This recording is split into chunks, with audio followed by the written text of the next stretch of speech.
Last week, we hosted author James Bamford on this show in an all-too-short interview that, frankly, has been keeping me up nights worrying ever since.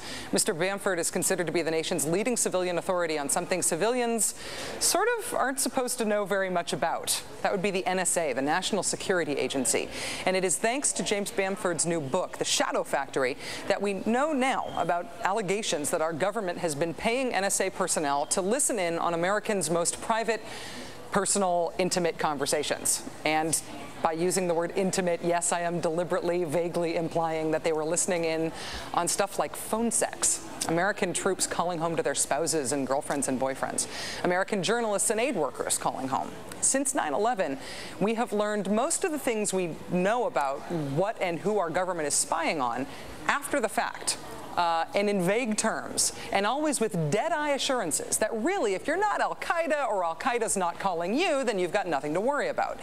Now, most of us sort of sensed, because Americans are healthily, naturally suspicious of the idea of Big Brother, most of us sort of sensed that that was bullpucky, and that our government was probably doing something new and big and worrying that we were all getting swept up in. Now, we know for sure. Joining us now is investigative journalist James Bamford, author, as I mentioned, of the new book, The Shadow Factory, about the National Security Agency after 9/11. We're also joined by Adrienne Kinne, who's a former U.S. Army Reserve's Arabic linguist who was assigned to a special military program at the NSA. She is one of two whistleblowers who went on the record with Mr. Bamford, detailing how she and other intercept operators listened in on private calls between Americans, which is supposed to be illegal. Thank you both for being here. I really appreciate it. My pleasure, Rachel. Adrienne, let me start with you. You started, you worked as an intercept operator listening to phone calls for years before 9/11 and afterwards. Is that job what it sounds like to somebody like me who doesn't know? Is it listening to lots and lots of phone calls? It is. Actually, before 9/11, I was a radio interceptor, so it was military radio communications in the Middle East.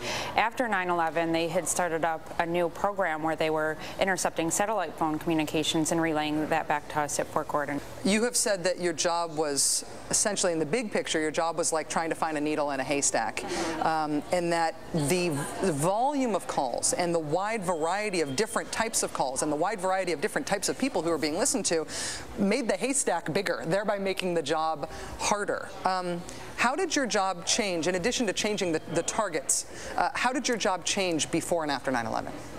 I would say that after 9/11, particularly with the fact that we were listening to satellite phone communications, rather than targeting military entities in the Middle East, we were actually listening to a lot of everyday, ordinary people who really, in many ways, had absolutely nothing to do with terrorism.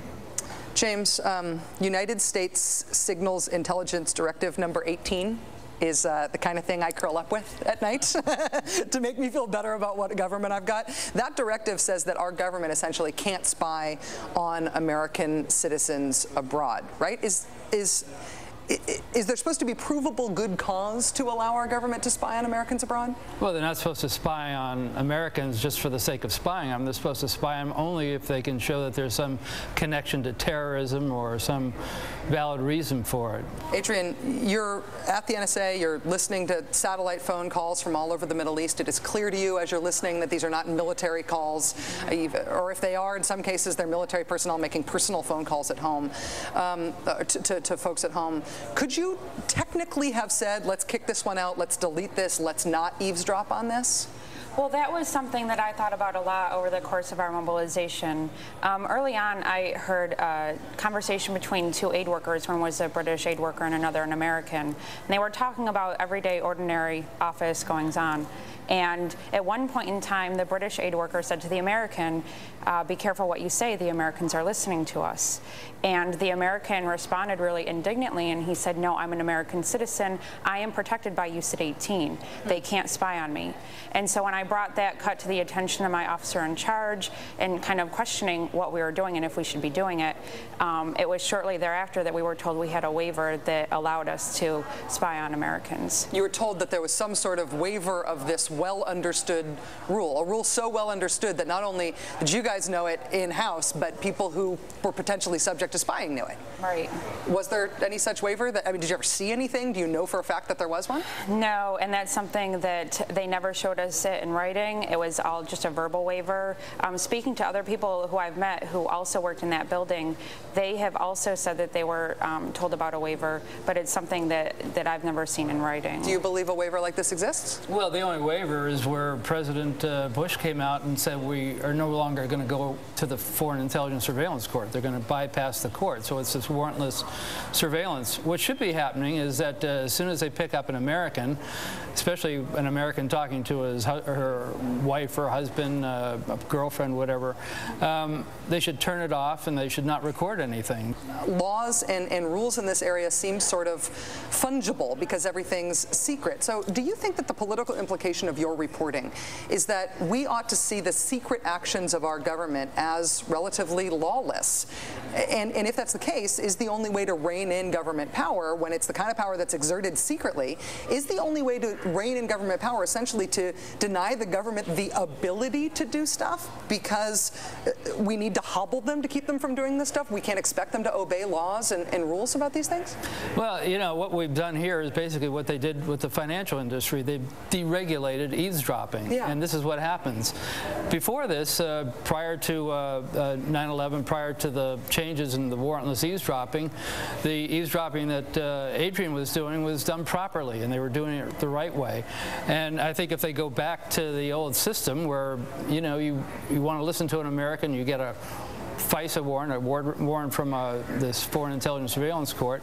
That worked before, and it should work again. But this new legislation just sort of bypasses the Foreign Intelligence Surveillance Court. Adrienne, having been on the front lines, do you agree?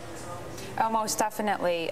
Just seeing the difference of the relaxation of rules in the military intelligence community, it was really concerning to me while I was mobilized 2001 to 2003. But then since getting out of the system, I don't know what's going on in those buildings, and it makes me very uncomfortable to think that somebody might be listening to my phone calls. Yeah, you're not alone. Well, thank you both. James Bamford is an investigative journalist, the author of The Shadow Factory, the ultra-secret NSA from 9/11 to the eavesdropping on America, and Adrienne Kinne was an Arabic linguist assigned to a special military program at the NSA. I imagine it was a big decision for you to come out and put your name to these, to your story here. So thank you for your service to your country. Thank you both. Thank you. Thank you, Rachel.